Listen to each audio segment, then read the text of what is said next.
meiner Familie ist es sehr wichtig, keine Gewalt im Haus, keine Ausdrücke, Kraftausdrücke oder in der Art Sachen. Also mir ist wichtig für meine Familie, dass wir freundlich miteinander umgehen. Jede Familie ist ein eigener Kosmos.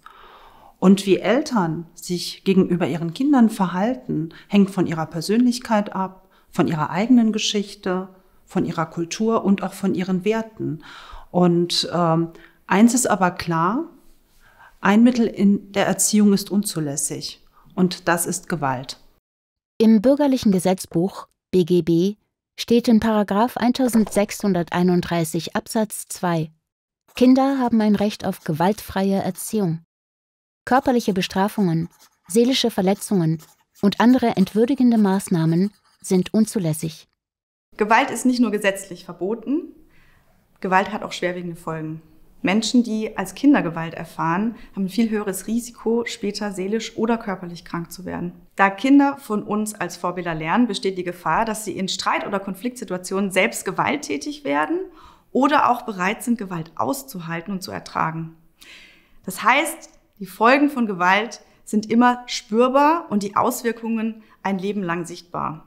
Vielleicht verändert sich ja das Verhalten des Kindes aufgrund von Gewalt, aber dann meistens nur aus Angst.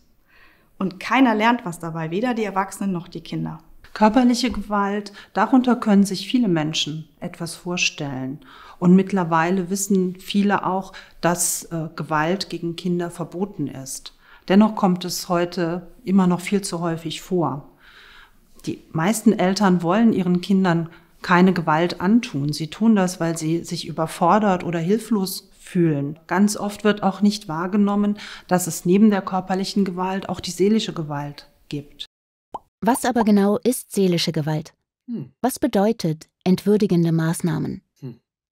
Seelisch verletzend ist zum Beispiel, das Kind herabzusetzen und mit ihm im Befehlston zu sprechen. Du Dummkopf, wie kann man sich nur so blöd anstellen? Psychische Gewalt ist auch, wenn das Kind geängstigt wird. Ich gehe weg und komme nie mehr wieder. Auch ein Kind zu bedrohen ist psychische Gewalt. Du fängst dir gleich eine.